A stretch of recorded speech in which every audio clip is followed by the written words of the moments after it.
your life will be the sum total of your habits, period.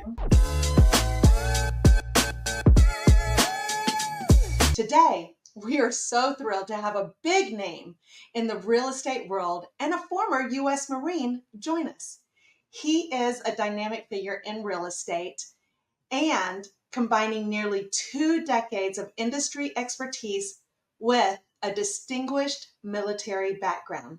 As a U.S. Marine veteran, he was awarded the Purple Heart and Navy Achievement Medal with Valor during his service in Iraq. His impressive career includes roles as former vice president and Texas state broker of Redfin and former designated broker for EXP Realty in Texas. He's managed, mentored, and or supervised over 10,000 agents and over 500 real estate teams. He's personally sold hundreds of properties and brokered over 100,000 transactions, driving over $42 billion in sales volume and over $800 million in commissions paid to agents and teams under his supervision. Tony hosts a weekly podcast dedicated to helping agents. And as a loving husband and a devoted father of 3 girls, he understands the importance of balancing the family and work. Let's all welcome the real estate superstar, Tony King. Can I just tell you, when I read this about you, I was so impressed. Like, I just was impressed with you, like, as a human. I did not realize the I am a human. background that you have. Oh, well, So thank you. I'm going to share with people how truly incredible and humble you are for not like just putting this on like a poster and putting it in your background. Humility becomes everyone, right? So, I'm not into bragging or boasting about anything. So It's okay. but listen, if it impresses you, hey, I'm all for it. Like, are you kidding me? I've got so much respect and appreciation and admiration of you and what you've done here. I'll just try to keep up. That's all. Dude, I'm trying to keep up with you. So, okay, I have a question. Why did you join the Marines? Oh, wow. So that was actually after 9/11. That was something that I sort of decided that I wanted to do. I remember, I was in high school. Let's say that, right? So, Wow. I was, yeah. So, I was in high school when that happened. I remember them rolling in the TV screens into the room and like showing the Twin Towers and thing. And I remember I was upset with that. I was like, I wanted to sign up and do my part to prevent that sort of thing from ever happening again. And and then I signed up shortly after I graduated high school. That speaks so highly of you, because I think there's a lot of people that had the idea that, oh, this can't happen again. Somebody else needs to do something about this. And you made a decision that you were that somebody that was going to do something. Have you just had that mindset on pretty much everything moving forward? Yeah, I don't know. I think that, when it comes to leadership, not only with me, but, something I tried to inspire with everyone is like, hey, be that change that you want to see. Right. So, when you see something needs doing, do it. And don't, wait for someone else. So yeah, I think that's something that was instilled in me at a young age, by my mother and grandmother, or beaten into me. I don't know, tomato, tomato. Right. So, but that was something that, that they really pushed for, and that has stuck with me. So when you see something needs to be done, you do it. You know, what's interesting, I've heard you say that before. And it's so cool because there's a lot of folks that'll say things, right? And it's so cool that I know for a fact that you say those things and you have a history that started at such an incredibly young age where you executed on that exact mindset. I had never thought of it that way, but yeah, I appreciate that. No, that's yeah. I mean, that was the way I was raised. So that's huge. Thanks, Mom. Thanks, Grandma. That's it. huge. I think that's a lesson for all of us and all of us kids. If you don't walk past something that needs to be done, you do it, right? And right. You implement those things that need to be done. And like don't there's wait for dishes someone else in to the do sink, you clean them. There's you walk past it. You pick them up. You don't pass it. That's it. Do not pass go. Do not collect $200. Right? You take care of it. Take care of it. So there is no one else. Yeah. Yeah. How long were you in the Marines for? So I was in for a total of 6 years, Okay. but we activated once. So and that was my year that was in Iraq. I have a couple friends that were in the Marines, and they have, it's like the best time of their life and the worst time of their life all in one. It definitely depends on the day, right? For sure. Mhm. So we were in Fallujah primarily in Iraq, and we ended up losing in our battalion. And I talked about this. We just did the Memorial Day BAM meeting, the big agent meeting. So check that out for those of y'all that haven't seen it. But yeah, we lost 22 Marines out of our battalion, and we lost two out of my platoon. So Sergeant Burgess and Corporal Shock that we lost, but ultimately. It overall, my experience in the Marine Corps certainly was a defining moment in my life and in my career, my mindset. It definitely changes you in many ways, especially as it pertains to leadership, right? So you learn really quick whether or not you're a leader when you're in a firefight, when everybody's hungry and cold and upset and misses home and everything else is going on around you, and there's still a job to be done, and you got to run into the firefight, right? Rounds are coming this way, and bullets are coming this way, and you got to go that way towards it. So you learn really quick what leadership is. You learn really quick what friendship is, what camaraderie is, what family is, and it can help define you as a leader. So I'm truly grateful for that time. Wow. And I just want to say, like, thank you for putting yourself in that position for all of us. I don't know that people really understand. And you're so incredibly humble. So I'm just going to, you don't have to say anything. I just want to say thank you, because I know Like everybody who just heard you say that is like, dude, thank you. I appreciate you, Bettina. I do appreciate you saying that. But like I said, it's a job that I signed up for, and that's what every veteran that you'll ever talk to would say, is that hey, this is what we signed up for. So thank you though. You signed up for it where a lot of people wouldn't. What brought you from the Marines to real estate? What was that bridge? So yeah, I think that it's well. So, and this is sort of the Purple Heart where that comes in. So, actually got hit by a roadside bomb while I was in Iraq, and that pretty much was the end of my military career, right? Because I was on a pathway to become a pilot, actually. And believe it or not, they don't let you fly airplanes once you've had brain damage. I mean, they don't let you fly $1 billion jet when you've had brain damage. Who would have thought? Okay. So, yeah, I'd already passed my written flight exam and everything, so I was sort of on my pathway, and Yeah. that was the end of it though. So while I was in recovery from the roadside bomb, I read a book called Rich Dad Poor Dad. I'd watched every movie that there was to watch in the whole place, kind of like Forrest Gump, right, eating ice cream and watching movies. And I was like, man, I'm so bored. Like, what am I going to do? And I wasn't really into reading at that point too much. And they had there was only two books on the little bookshelf. I can see it today. Only two books over there. One of them was the Bible, and I'm a decent scholar with that already, so it's like I'm not really interested in reading the Bible right now. And then there's another book that didn't have a cover on it. It was kind of worn and torn book, and so I picked it up and started flipping through it. Like first, the half of the first chapter was gone, so I was just reading it, thumbing around. I was like, man, this is a pretty good book, and it was about a pilot, and beyond that, it was about a Marine Corps pilot.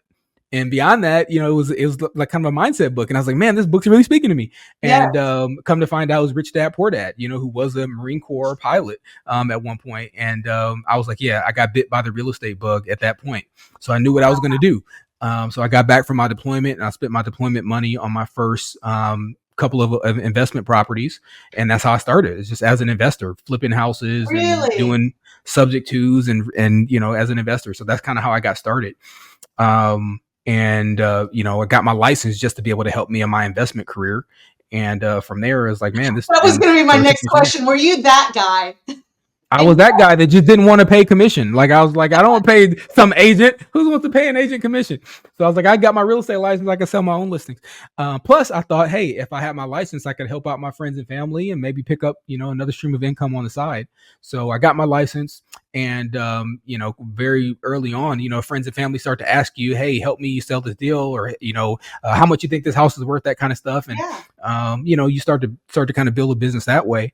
and I started to see how much money I was making on the investment side versus how much I was making on the agent side. And I was like, man, like this is actually there might be something to this agency thing. Right? Without all the stress and tying up, tens of thousands of dollars or hundreds of thousands of dollars into investment property. So that was sort of where I made the decision to go full time into real estate. And yeah, the rest is kind of, I think you just read through all that. So the No, rest. that's kind of like, I want to say that's a cliff notes, but that's not the meat and potatoes, right? That's the highlight reel, but that's not why you go watch a movie, That's true. right? So you started selling hundreds of transactions, but somehow in there you became like a leader in your board in Metro Tech. That's a big venture in itself. You became vice president and you became the who's who at Redfin, and then you became the state broker of EXP. Like those are not for the faint of heart positions. Like that's something you really got to go for. Why did you want to do that? I would say that at each one of those particular phases, it was more being sort of guided and led in that regard, and just stepping up right to a position that was available or that something that I thought I was being drawn to. So like as an example, when the sort of going back to when I joined a little boutique brokerage, little kind of buy here, pay here place where it's like per transaction fee and no real support, no nothing. You just pay like it was like $200 a month or something, or $200 per transaction, I think is what it was. Anyways, so when I started there, and I quickly became one of the number one or the number one agent at that whole brokerage, and but I just didn't have any support, and I was making quite a good income there.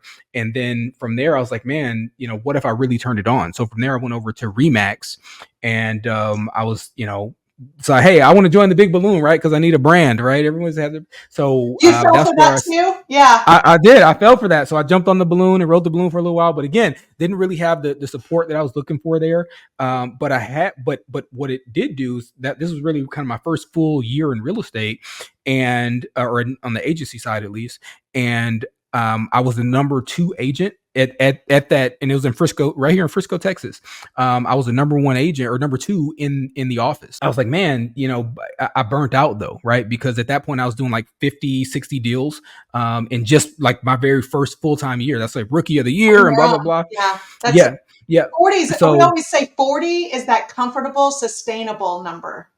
yeah. So I was like 60. Yeah, exactly. So like 40 was okay, but when you hit 40 to 60 range, I was like, okay, yeah. And it was all me, right? So I got no assistant, no inside sales, no, nothing, right? No, Let me ask you. no admin. Yeah. So you went there thinking that you were going to get support. Like, if in hindsight, what would that support, if they would have successfully supported you in the manner you'd like to have been supported in, what would that have looked like for you? Yeah, I mean, it would look like EXP.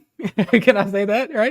Yeah, I mean, it would look like EXP. I mean, I enjoyed my time there. Great company. I did Not too. throwing anyone under the bus. It's just I a did matter too. of Yeah. like it didn't meet the need, because what had happened when I hit that ceiling, and I went to my broker at the time, which he's now retired, so I love him. But I went to the broker and I was like, man, like I'm crushing it, but I'm burning out. Like I feel like I find myself in this, and now we see this all the time where agents are like, you're doing the business, and then you can't be working on the business at the same time. Yeah. So like you can't be answering the phones and lead generation and do this things because you got 10 deals that you're running and doing everything with signs and lock boxes and closings and the paperwork and this and that, no TC, no nothing. So and I went to my broker. I was like, what do I need to do? Like, will you help me? Like, what do I need to do? And he really didn't have an answer for me. And I was like, well, fine. If I got to figure it out on my own, I got to figure it out on my own. Right. So do I want to start a brokerage? Do I want to start a team? Do I want to, what do I want to do? And as I was sort of looking in the research, and actually my wife pointed out that, she explored Redfin as an opportunity. She was like, hey, have you seen this? And at that time, that's what sort of made sense. It was like, man, they handled, all of the admin side that I didn't have to handle anymore. So I that's where I signed up for Redfin, went over to Redfin for a bit quickly. And with that support, I became the number one agent at that entire brokerage at that point. I was doing just over 100 transactions, like 120 or something, I think, or 130. I don't count them, but whatever. Dang, did over 100 transactions, which was my goal for year one, right? So my first full year there, I did over 100. That's where I really got bit by the second bug, right? Because they were like, "Hey, you're crushing it. Can you duplicate this success with others?" And I was like, "Oh, we'll see." So I was one of the first team managers that they had. So they gave me a team of about six individuals, and I grew that team in about 6 months. Grew that team from 6 agents to 16 agents in 6 months, and it was one of the top teams at the company. So what So was they the were like, secret in doing that? So like there are people who want to build a team. So I see like people a lot of times they want to build a team so that they can get out of something, out of like doing production, but you actually figured out how to, you know what I'm talking about? You figured out how to do the production, how to get the leads, how to do all that before you got the team. What was like, but you got it from 6 to 16. What was that like, what was that all about? Like, where was the, like, why would you do it? How did you do it? well, and that was the thing, and that's where really I got bit by the second bug that I'm still itching from today, that I'm still passionate about today, which is helping other people get from where they are to where they want to be. Because the problem is, and at each one of these phases, I sort of hit this thing where it's not fun anymore, right? So and I know for like Jay Kender, it was when he hit 600 homes, he was like, "Yo, like this is the worst year of my life." So it's very similar for me. It didn't take me to get to 600. Like when I Right. hit like 100, 120, I was like, "Yeah, this is not fun anymore." I was like, So what a common denominator that I have found for agents that hit that, like same with us. How was your marriage and how was your home life during that time? oh, exactly. So I gained 100 pounds, which I've lost now, but I was like, yeah, I was almost 300 pounds at that point. Because like, and my lifestyle was terrible, Mm-hmm. and you know how realtors eat, like we stop and grab every freaking, anyways. So Yeah. yeah, I had really hit that point where it's like, this is just not fun anymore. I don't really like the lifestyle. And it was challenging for me to be inspired to like I would get a call for a listing consultation, and it'd be like, oh, another one, and Right. that's not great, you know what I mean? Right. It's like that, and that's not the person that client deserves to show up.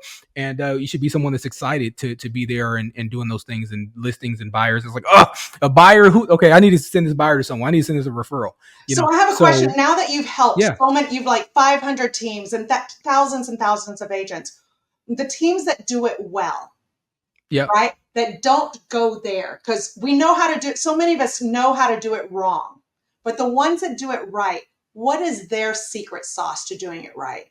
It's the passion, right? It's the passion for it, because Mm, when it was I don't know if you remember the old Dunkin' Donuts commercial where it was like, it's time to make the donuts, right? Getting up every day like Groundhog's Day. And that's how I felt when I got to doing 100 or so transactions a year. It's just like, okay, I put the sign in the yard, got to order photography, got to, and then it was a process, but it was sort of this like Groundhog's Day. And what I found though, when they came to me and asked me to run a team, um I got passionate again about helping agents get from where they are, which is in some cases really struggling, other cases they were doing okay, but they want to get to here. And I've been on passion for that ever since. And I think that's what the best team leaders have as well, is this notion of like, I really want you to go from here. I want you as an agent to go from here to where you want to be. I see the best in you, and my job is to get the best out of you, right? To turn you into that person that I see inside of you, not like another version of me, but the very best you that you can be. So when I see this greatness inside of people, I'm desperate to pull that greatness out of them, and that's the thing I've been sort of on fire for ever since. It's just pulling the greatness out of people and then letting that shine. oh man. How long have you been doing that for? Yeah, so timeline wise, so I think I was at Redfin 2014 or 15, something in Mhm. that range.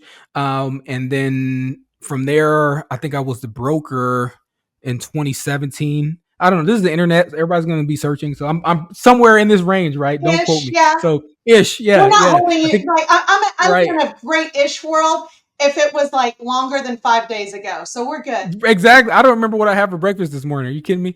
But yes, like 2017ish, I think I became team leader, and then a year later, I was the broker for the company. So, or for Texas at least. And then after that, Then after that, someone approached me about EXP, right? Actually had someone reach out to me on LinkedIn, a recruiter, and was like, hey, our designated broker for the state is stepping down. We're looking for a broker that has managed an office in multiple, sites, multiple markets, and has managed at least 500 agents and so on. And from the time that I was the broker of, when I got to Redfin, we had like 200 agents or so. And then when I left, we had about 700 agents. So, Okay. it was very few people that sort of checked all these boxes. There were like, multiple markets and 700 agents. So they were like, yeah, we think you might be a fit for this role. And at that point, I had no idea what EXP was. I was happy, I was okay at Redfin, and then I haven't slept since, right? So they had that EXP insomnia. I was like, because I thought EXP was just another brokerage, right? Brokerage is a brokerage is a brokerage. Right. But then when I actually looked at the model, I was like, oh my god, like how did I not know this was a thing? So I would say this to your audience as well, and I've heard Gene Frederick say this many times as well. If you're listening, and as you kind of went through my track record, I was a top 3 agent at 3 different brokerage. I was a team manager. I was, number 1 producer all over. And no one had ever introduced me to EXP that whole time. Right. So, and I've heard Gene say this too, like, a lot of times there's this apprehension and thinking, oh, they don't need EXP and they're crushing it. And, I'm sure he's been approached before. No one had ever talked to me about EXP. Gene said no one had ever talked to him about EXP until someone did. Right. Right. So the reality is, don't be afraid to talk to folks about EXP, because like it's very possible they haven't heard of it or certainly haven't sat down and looked at it and soaked it up. Karen Richards and I started off at Remax years ago together. She told me that. Yeah. And she's one of my favorite humans, and I love her. And anybody who knows her loves her. And the way she raves about you, Oh boy. like in tears about what an amazing leader you are. Well, you're so sweet. I love Karen. Obviously, Karen is amazing. And she I can't say enough That incredible heart. things. That woman's Yeah, no, I mean, I can't say enough things about, the incredible Karen Richards, kicking Karen Richards, as I call her. And, to be honestly and fair, I mean, she was doing all the work anyway, right? So, I mean, I get credit for being the broker during a, highly successful tenure at EXP, but she was behind the scenes doing all the work anyway. So, I mean, it was a no brainer. She's been crushing it for a long time. I just got all the credit and all the blame. But, so that Karen did the work. isn't that the idea of a great leader? You get all the credit, but I don't know if you get all the credit, but you definitely get all the blame. That's fair. That's fair. You definitely take on all the blame. Well, you're now. So how did that transition happen? Because I know, like you decided to. There was a transition period, right? There's a transition period between the state broker to your role now as a leader in our growth at EXP. How did that transition come about? Yeah, so I think that going through the broker role, we saw the most explosive growth period that we've seen in EXP Texas and really in EXP as a whole, right? So when I came on board in 2020, 2021-ish, we had about just over 6,000 agents. And then by the time I departed, we had nearly 10,000 agents. We were like knocking on the door to 10,000 agents. And that was just in like 2.5 years or whatever it was. So that just was an incredible growth period that made our C-suite and our executive team say, hey, we need to have someone just focus on growth. And like Texas is the number 1 state for growth. So like, what the heck's going on in Texas? And my name sort of got passed around in there. And, I had the opportunity to meet with the incredible leader who's Michael Valdez, who also is a Dallas resident now and a Texan. But had opportunity to meet with him, and he was like, yeah, no, like you're the guy, like we want you to help grow Texas, and just do Texas growth. So he promoted me to director of growth for Texas specifically. And then we continued on in that path of being the number 1 state for growth at EXP. And in that regard, they also, now I guess, what are we're just a year now coming in, and they Michael said again, like, hey, you've been crushing it. We want this success to carry on to the rest of, these states as well, California, Texas, Florida, and, a handful of other states. And, promoted me to the vice president position. Oh, that's so cool. So you're in this new role. What is your biggest challenge right now, you think? I'd say my biggest challenge right now is in there's just so much opportunity. So, sometimes it's you're like, hey, you focus on this thing, and then this other thing, is like, oh my God, this is a huge opportunity, right? So, we are not immune to that sort of shiny ball syndrome like anyone else is. But it's about being fruitful in this place and getting it to a place where it can grow, and then tapping into the next one, then tapping into the next one. So yeah, I mean, I'd say for right now, that is sort of the and then I'd say the other piece is fear. There's a lot of fear that's out there now. Obviously, Leo and Holly and our team has done a great job of trying to settle the fears of the industry, but overall, not everyone has that, right? So when we're focused on growth, we're focused on attraction, and sometimes people are like, "Oh, I don't want to move right now. I don't know what's going to happen." So I think that's a challenge that we will get through. And I think that our leadership has been doing a great job of helping to calm people down so that they are comfortable making the best decision for their real estate future and for their career. Absolutely. Just casting that vision and that so that they can have the belief that that is attainable and that they're the ones that are able to do it. And that we have Absolutely. all the systems, tools, people, technology in place for them to be able to execute that at a high level or whichever level that they want to execute on. So is there any, like one more thing, if you had one thing to share with folks, and it doesn't have to be real estate based, like one nugget that if everybody just kind of, maybe not everybody, but if the bulk of the folks just took that one nugget and just ran with it would like just make such a huge impact. Like I was visiting with Robert Flick the other day and he said, yeah, use a water pick every day. Your gum health is critical. And I was like, that's actually That's solid. great advice. That is incredible advice, Rob Fleck. I love it. I love it. Yeah, I mean, I don't have anything that is as profound as use a water pick every day.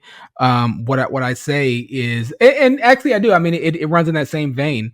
Um, Habits, right? So, forget about the goals and focus on the habits, the daily, weekly, hourly things that are going to get you to that ultimate destination. And ultimately that is what is going to determine where you end up is the habits, the things you're doing now. That's what you're going to see the results of 5 months from now, 10 months from now, a year or 2 years from now. And that's one of the things that I'm focused on with my team as well is just habits. What are your habits for today? What are you doing today? What are the habits that you're putting into place? And then we add that up over time. And there's a great book called The Slight Edge, Jeff Olson wrote. I thought it's incredible. And it just talks about the daily habits that stack up over time that either get you to this goal or to that goal. But you can't tell in the moment which route you're headed on. On the route, it looks imperceptible. It's not until you get out, so far that you start to really see. Hey, people look back and say, "Hey, when did I get off course?" You didn't get off course here. You got off course way, way, way back there. Exactly. Mm-hmm. When you made that decision to not make those calls that day, or not call that agent and tell them that you love them, or not, reach out to this person, or not take your wife out to dinner, or these things. It's success, as Michael Valdez says, is the numbers. It's success is a math problem. Your life will be the sum total of your habits. I love that. That my mentor, he said, the number one question, like if you're going to start something, his next question is, are you willing to do that for 12 months? Right. How long? Like if you're willing to do that for 12 months, then okay, then go to the next step. But if the answer to that is no, don't even bother. Probably ain't gonna work. It ain't gonna work. Yeah, for sure. For sure. So, well, Tony, I really appreciate having you here today. And the concept of this is that, it's an all-star collaborative. Everybody comes with all these buckets. Some are empty, some are full, some are overflowing. And everybody comes with, I see people all the time, they want to like give from like a bucket that's not overflowing, and then they go empty. And I just appreciate you from giving from your overflowing bucket, for allowing us to bring our buckets to your overflow and filling our buckets up. And we're going to keep filling our buckets up. And I hope that we get to visit again. Of course. It's been an absolute. Thank you so much for having me, and anything I can do anytime. I'm willing to come back and help out any way I can. So I thank you so much appreciate again. you.